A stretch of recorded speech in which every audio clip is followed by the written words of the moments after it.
after 28 years, proving you're still elite, getting yourselves in the conversation about the optics of the number of no-hitters this season. Sarah Spain, I'm back filling in for Tony Reali. He's got chest and tries today. And there's no one here to mute me when I say optics. Whee! Can we say narrative? What else can we say? Do tell. Oh, all the banned words. All of them are gone.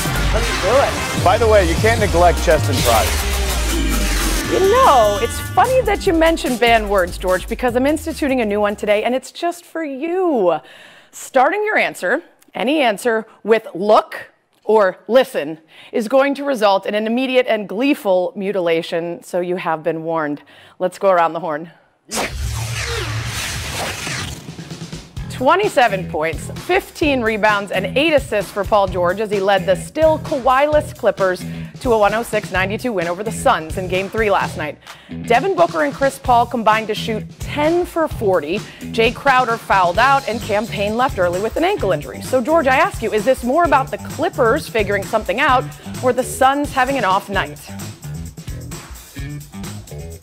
So, Sarah, it's a little bit of both, I would say. So, you got to give credit to Ty Lue. Ty Lue has shown us, certainly going back to his Cleveland days, and now we're seeing it again with this Clippers team, that he's great at adjustments, subtle adjustments that we've seen through this series. And it's not just Pat Beverly on Devin Booker. What you've seen is less and less doubles on Devin Booker as this series has progressed. And they're kind of stepping back, playing those passing lanes a little bit, creating big problems for Devin Booker, who was carving them up in those passing lanes. The other thing you got to give credit to is Paul George. Paul George had a miserable first half, but in that third quarter, he took over getting, you know what? Great looks, Sarah. That's what he did. He got great looks in that third quarter to be able to take advantage. And despite not having an efficient game, he still willed his team through with 27, 15, and 8. So I would give a little more credit to the Clippers, but Chris Paul's a little rusty. He won't be as rusty. An answer after my own heart, where you equivocated on both sides, which is something I love doing, and Tony never allows. Also,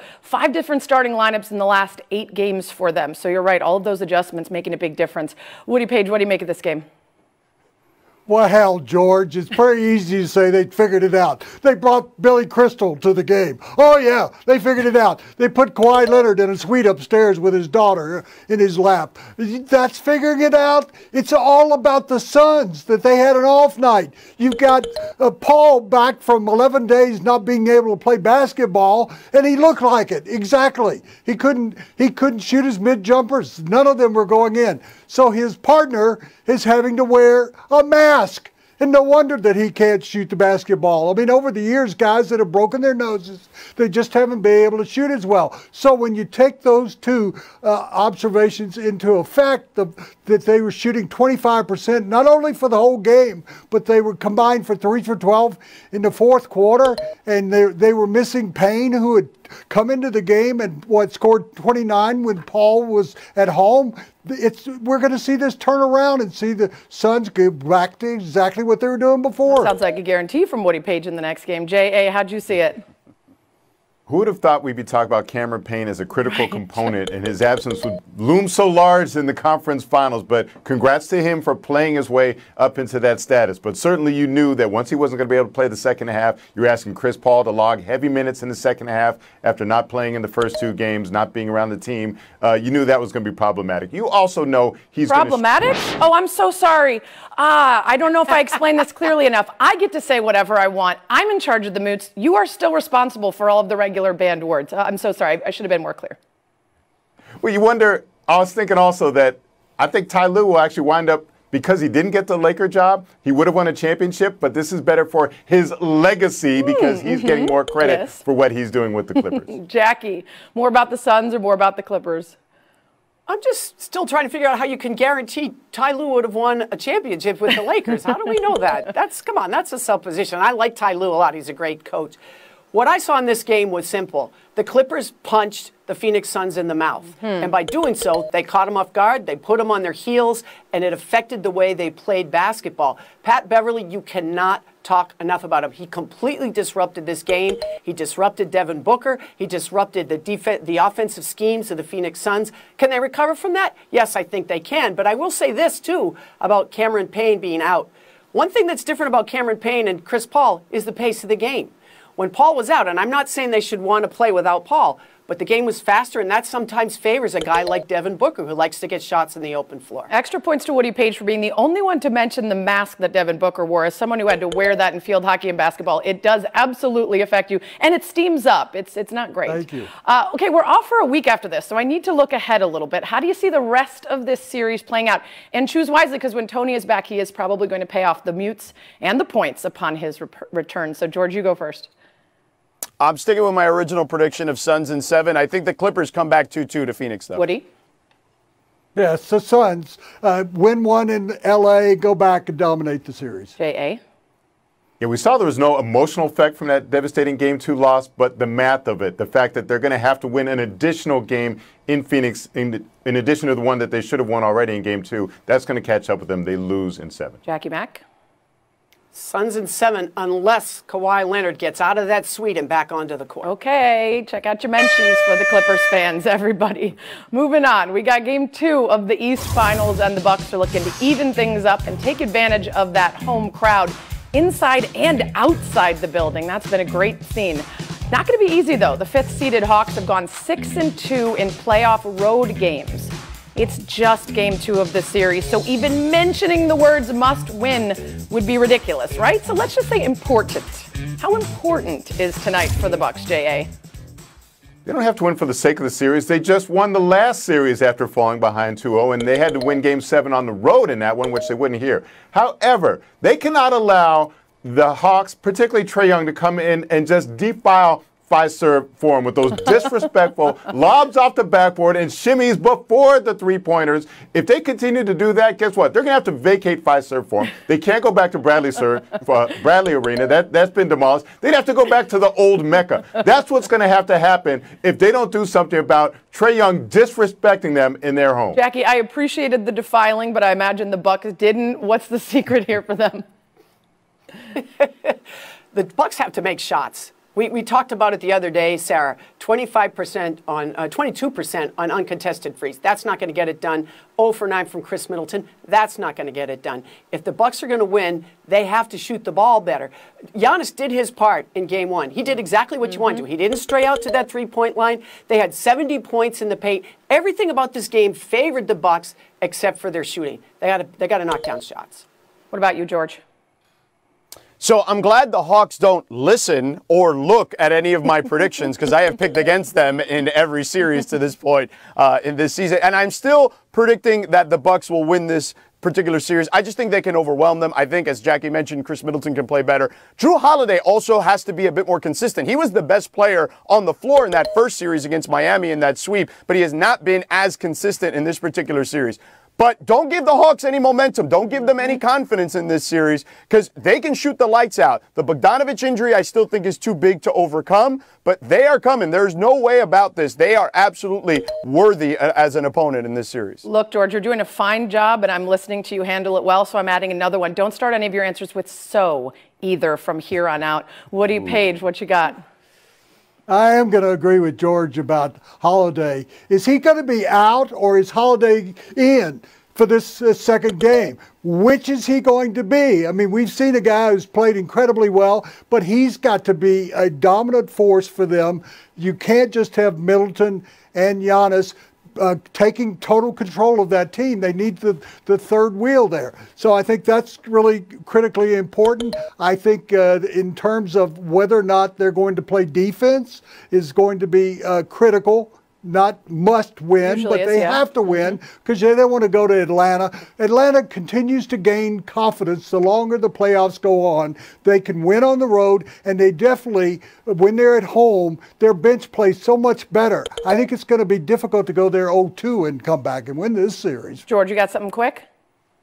Yeah, real quick. The late game execution for the Bucks historically, really under Mike Budenholzer, has not been great. It certainly has been fantastic for Atlanta. That is something you don't want to get in a close game with the Hawks if you're the Bucks because you're just not good at that. 100%. Big lead for the Bucks is huge down the stretch. Hey, can we talk about the Giannis free throw line? Because in the last 2-minute report from Game 1, the NBA did admit they made a mistake in not calling 2 of his 10-second violations.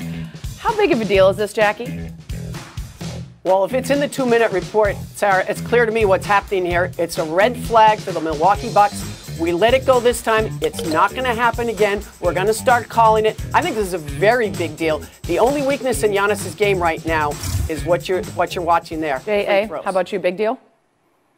They need to revisit this in the offseason. Look, it's clearly not a benefit to him. He's shooting 55% from the line. If you want to save time, how about you ban people leaving their positions to go dap up the free throw shooter, make or miss after the first free throw shot. I don't care how long he takes to shoot the free throws. No dap between free throws, though. All right, Woody, is it the dap that's the problem or Giannis taking too much time?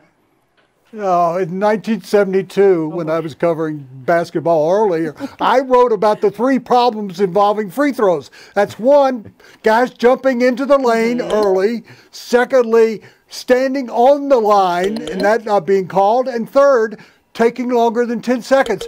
Giannis said, I don't want to disrupt my routine. That routine isn't working. Why don't you try doing it with 2 dribbles, and maybe you'll actually shoot the ball better. Taking too long, Woody, I don't know that he's going to go to you for advice. I think he's probably got that covered. Plenty of people giving him suggestions. Should. Last word from you here, George.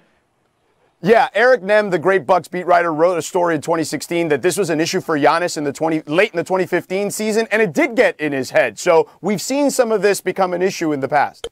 Good stuff, guys. I agree. If you're not going to call everything, why are we calling the one thing around the free throws that we decide to care about? I want to take a moment to talk about 1946. Harry S. Truman was president. It's a Wonderful Life was released. The Knicks played their first Basketball Association of America home game at MSG, and the Broncos and Nuggets were just a twinkle in someone's eye. Chalk was the newest fad, sweeping the nation, the most popular toy. And in Memphis, Tennessee, June 27th, 1946, 75 years, 10,000 mutes, and 11 dad jokes ago, Woodrow Wilson Page Jr. was born. Notably, sleeping in the drawer of his kitchen in his parents' 3-room house. So happy 75th this Sunday, Woody. All right, Woody. We got Freddie Mercury, Cher, Dolly Parton, and Woody Page, the pride of 46. We'll be right back.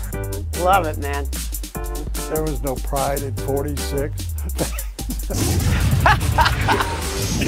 Relationship. I also buy the optics of the franchise, bringing in a guy who won Rookie of the Year award in a Mavericks uniform, won a championship in a Mavericks uniform. I also love the Nico Harrison component, bringing in a Nike guy known for great people skills to handle the basketball operation. I like your answer, but your people skills are terrible because I told you to respect the commish, and I hit the wrong button, so you shouldn't respect me. It was a banned word that you said, and I told you not to, and you're still doing it. Don't test me. Jackie, what you think about this? Well, I think it's an interesting choice. I thought it was curious that Rick went out of his way to give Jason Kidd such a strong recommendation. That seems a little out of character. Makes me wonder about the disconnect in his previous coaching staff, since Jamal Mosley was also one of the candidates. Jason Kidd, everywhere he went, it's ended badly, including, by the way, Dallas in 2012 when he and Cuban were going at it. Apparently they've mended fences, but I don't know if this would be the guy I would choose to lead my franchise. So, George, Jackie thinks maybe out of character to give your successor such a ringing endorsement, especially if someone from your staff was also up for the job. What do you make of that? I didn't necessarily take it as a compliment from Rick Carlisle. I thought that because he's coached both guys, and there's been some discussion in the past that Rick has had to loosen the reins on them as opposed to other point guards. I thought that maybe that was not necessarily a compliment. I do like the kid hire. I'm buying that. I think that Jason has learned from guys like Frank Vogel and Lionel Hollins, who was on the Lakers staff, what he needs as far as coaching. Don't love the Harrison hire in this regard. I know Mark Cuban wants a guy with relationships because they failed in free agency in the past, but Michael Finley probably should have gotten that job in my estimation. Woody Page, is Kidd the right man for the job? Well, I'm shocked that nobody has mentioned on this show or anywhere else I've heard about Kidd and his personal problems that were created years ago. And the Mavericks had their own front office problems and were in trouble because of that. And you're going to bring those two together right now? I don't think it makes any sense whatsoever. Mosley should have been the coach. Woody Page, I appreciate you bringing it up, but let's name it, right? Domestic violence, not personal problems. And that's something, obviously, that we should consider. And his relationships and his coaching efforts in the past and efforts to overturn some of those relationships. All right, moving on. With a win over Vegas in Game 6 last night, the Montreal Canadiens have made their first Stanley Cup final in 28 years. C'est beaucoup. First team from Canada in the final since 2011, and they're the last team from Canada to win it all back in '93. Ça fait longtemps. So, Woody, what stands out from this run? I was so excited when I saw them score the goal in overtime last night, and I thought about 38 years since a Canadian team, the Canadians, actually won the Stanley Cup. Before that, there was only 6 years difference between a Canadian team winning their trophy, and to have an interim coach lead them to the championship. What about you, J.A.? I think it's weird that, or maybe it's just hockey, that 3 times in the last dozen years or so, the team with the worst record in the playoffs has gone to the Stanley Cup Finals, while the team with the best record has only done it twice. And the fact that the Canadians are finally back in the Stanley Cup Finals and only 3,500 people can go to the arena. What a bummer. C'est dommage. C'est dommage. Well done. Jackie Mack, what stood out to you here? Yes, très bien for the Canadiens, and I think the whole unit of Canada playing up there on their own. Everybody was mocking them. All the poor Canadian teams, none of them are any good. Let them duke it out, and it's not going to matter come postseason. Au contraire, au contraire. Well done. This is a very, very good story for hockey. George? Couple of things. The first thing that stood out to me was Cole Caulfield. This youngster is barely old enough to drink, but he is scoring tons of goals for them. He has been really the epitome of their offense here recently, and their youth in general, as I mentioned, has been fantastic. Price has been standing on his head. Their defense, they are 11-0 when they score 2 goals or more, and since they were down 3-1 to Toronto, they are 11-2. They are as hot a team as we've seen in a long time. Hockey expert George Sedano out of nowhere. Which means we're going to have to say goodbye to Jackie Mack. And happy birthday, Woody. Extra vacation time to celebrate. By the way, interesting fact about these hockey playoffs. Third straight year that an interim coach has taken his team to the Cup final. And I'm wondering, can interim hosts win Emmys? Anyway, we'll be back for Showdown. Ps have been in a lineup and been no hit. Pretty impressive. What about you, J.A.? Plashy's not here. I'll take this L on behalf of Los Angeles, though. It's not that big a deal for the Cubs, though, because individuals should be no-hitter should be an individual achievement, not 4 or 5 guys doing it. Okay, well, you said you wanted to take the L, so I'll give it to you. Point goes to George. Best 2 words in sports besides Spain's hosting. Game 7. Islanders, Lightning tonight in Tampa, home of the 8-0 throttling in Game 5. Kucherov is questionable for the Ning, but who isn't these days? J.A., who's showing up tonight and who's walking out with the win? I feel like it's the Lightning. I just think a team that scores 12 consecutive goals during the course of a series has to win that series, doesn't it? George, you tell us. I'm going to say the Lightning simply because if you go back 2 seasons, they're 13-0 after a playoff loss, Sarah.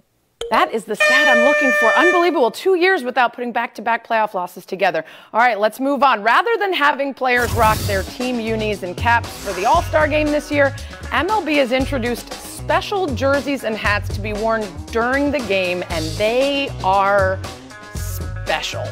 Man. The vertical team abbreviations, the floral cuff on the sleeves. It screams Denver. I'm almost afraid to ask George, grade these jerseys. A T for trash, okay? They're checking pictures right now. They should be checking whoever created these things. Oh, boy. J.A.? D-. The caps are fire, but the jerseys, that's your reward for making an all-star team? You get something like they give away at a tourist shop? It's terrible. I mean, the T for trash. Inventing a whole new grading system. I don't know how you could say no to that. That's it. We have a winner. Play the music. 30 seconds of FaceTime to George Sedano. Sarah, so it's been a very strange 36 hours for me. My heart is all over the place. I got my mom here in LA seeing her grandkids for the first time in 18 months. It's the anniversary of my father's death 3 years ago. And now this tragedy in Miami and Surfside at 1:30 in the morning, a building collapse, 159 people still unaccounted for. 4 have passed away. It's just heartbreaking. I do want to commend the local teams, the Heat, the Dolphins, the Panthers, and the Marlins for getting to the site immediately and helping in any way they can. And our hearts and prayers obviously go out to the entire community. Yeah, absolutely awful stuff, and great for them to step up and come out, the community showing their support. That's going to do it for us. George, thanks for your thoughts. Thanks to everybody for being nice to me. Thanks for coming.